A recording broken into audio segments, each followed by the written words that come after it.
Yo, what it is, YouTube? It's your boy Nix coming back with another bullseye tutorial here today on the channel. I wanted to talk about McDSP, AC202, a couple of gems, a couple of information I got to give out today to help y'all really improve y'all sound. And I also wanted to go over the Studer tape from Waves as well, how I like to use it too. So let's go over this today. If you guys do have any more questions or comments down below, go ahead and drop it. I'm more than happy to get to it. So this is a session that I already had finished, so I tried to open it back up. In this session, I was just really ripping it so hard to the point with so much automation, so much effects to the point where you don't even actually want to play. So I'm just gonna play the bounced mix right here so y'all can hear what it kind of sounds like. I could get an idea of it, and then we're gonna go over a couple of these gems that we got today. So let's not waste no time. Let's get to the music. Come on. Classy. 3 beans in the 30 while posted on 33rd. You left me, I ain't care, you thought that I would be hurt. It's easy to forget when I'm floating off the perk. Counting us some money while I'm burning out some perk. Smoking super runs, I feel like Superman. I try to save a hoe, I won't do that again. Me and my dog Nixon, we stacking these Benjamins. Ayy, dead presidents, I gotta get them in. Ayy, what the fuck you thought, bitch, that I would bet for you? Hell nah, that's something I would never do. Got me wondering like what the fuck I got into.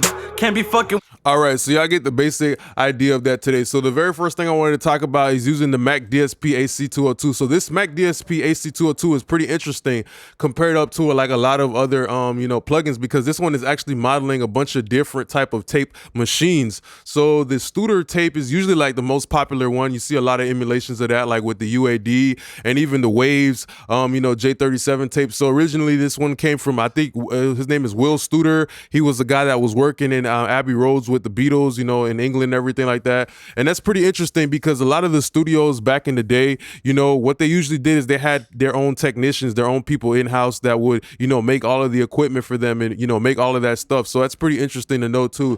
And yeah, the Studer, I think this one is the A800 and I believe this one is the A80, pretty much, those are like some of the most popular tape machines, the Studer tape machines, and we got to understand the controls of the tape machines as well, to get an understanding. So I wanted to talk about, the actual tape speed with the, coming back to the McDSP. So the 7.5, that's the one that's going to give you the most lo-fi type of sound that, it has the poorest high-end frequency response. So when it was coming to tape, they was always trying to get more clarity, more brightness.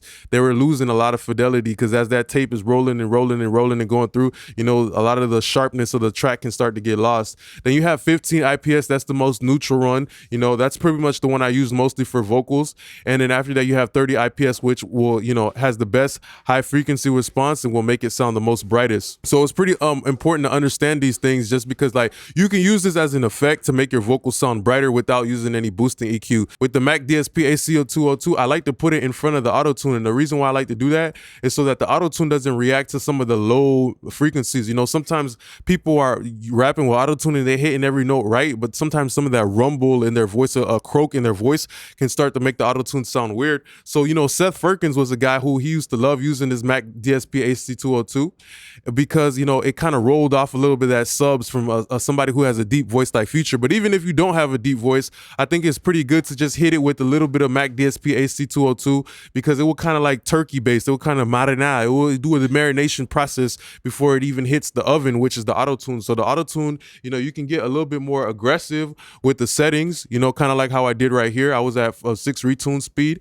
I got aggressive with the settings, but it was still sounding very smooth as you hear in the final production because the McDSP was kind of cleaning up that signal before it even hit the Autotune. So sometimes if I'm not using a bus, I will just have it on a regular track and I'll put the Autotune at the end. But the main thing with the Autotune, I feel like you always want to hit it with the most cleanest signal so the tuning can be very clean as well. You can push it pretty hard, so you can get a smooth Autotune sound that you can really hear, you know what I mean, without tuning all of the resonance and the mud and all that stuff. With something like the bump, it lets you bring in back some of that kind of like that, a compensation that you'll get from rolling off the lows. So if you have like a skinny vocal, rather than having to like go through and change everything. Sometimes you can keep it real simple for yourself and just start pushing this knob, and it will give you some of that, you know, that low end back that you might be losing from your vocal. Maybe if you're not working the mic properly, you're backing up a little too far, you know, your vocals sound a little bit thin, you can just simply push this bump and it will give you like a very musical bump. I also use this as an effect because with low end energy, it kind of helps you with the proximity to distance. So if my vocal sounds a little bit too skinny, what I'll do to help it get a little bit more in your face, instead of, you know, trying to mess around with the compression settings and multiband, all that stuff, I just simply go over here one knob and I push the bump, because when the human ear hears a little bit more of the low end, it will perceive it as being closer to you, you know, kind of like your heart. If you put your heart on your hand on your heart, like most of the frequencies of your heart is right here, you know what I mean? It's like that 100, that low mid type of register. So yeah, I use it like that. Then you have the biasing. The biasing is pretty good too, because if you over bias it, it will make it sound a little bit darker, kind of like de-harshing your vocals. But if you under bias, it will make the vocal sound a little bit more brighter. So that's something always to understand too, you know, like you can use something like the biasing of, you know, under biasing or over biasing rather than using EQ, because, you know, when you use EQ, it doesn't work in a situation where you're just boosting that one thing that you want, you know. Like if you do a shelf boost, let me show you real quick.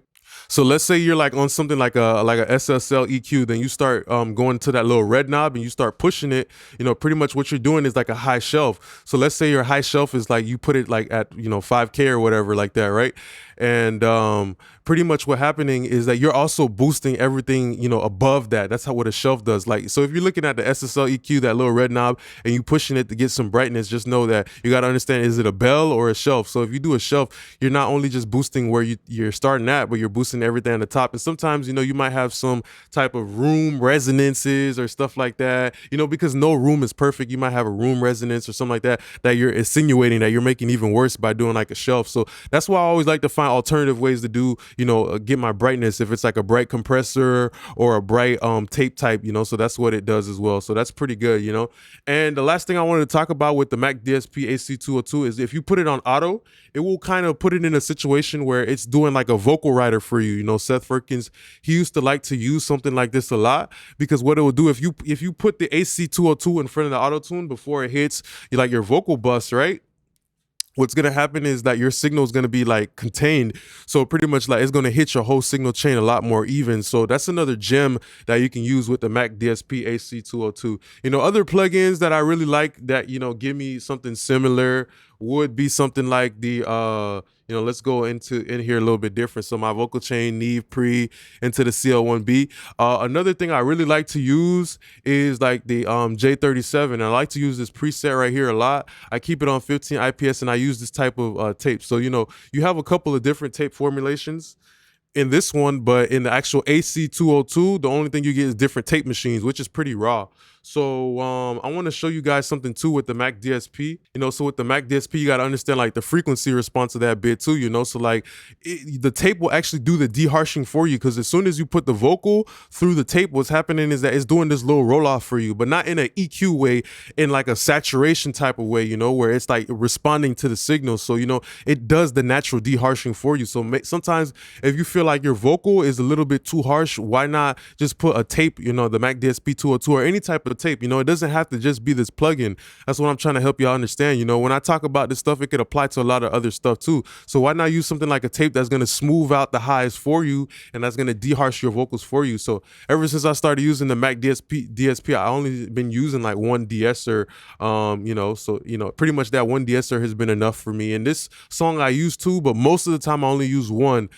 So yeah, that's what the McDSP kind of helped me out with, using less de-essers and less is hard, because now it's kind of like the turkey based and it's marinating, it's smoothing out my vocal for me, you know. And yeah, the J37, you know, came from Will Studer. It's pretty interesting too, because you have these different tape types that all kind of give a different character. Sometimes I like to hit it with two tapes, because the tape just kind of really helps it sit back in the inside of the track. Okay, and the you know, pretty much the last thing I wanted to talk about too when it comes to tape and the McDSP is I wanted to talk about the UAD Fatso and the warp circuit. So it's pretty interesting with the Fatso, because let's say if you don't have the McDSP AC202, you know, this is coming back fundamentally to the whole thing about tape. where, you know, the tape kind of smooths out the highs, you know, and that's what the UAD fatso does, you know, like this warp circuit right here. Pretty much what it does is like it compresses the top, but in a dynamic way where it has attack and release. But the McDSP, you know, also gives you the ability to control that saturation release. You know, how is it like holding on, or how is it doing that smoothing, you know? So you know, it's pretty interesting. I want you guys to try out this plugin. You can demo it for 14 days, you know, the McDSP. It's great. And even if you don't have this plugin, you can apply the same stuff to like the J37 or the master tape. You know, don't ever let the plugins stop you. You know, it's not about the plugins, it's about the information and applying it. All right, so it's been a great time talking to you guys. Just want to say thanks a lot for being a great part of my YouTube family. Don't forget to like, comment, and subscribe. Now, peace.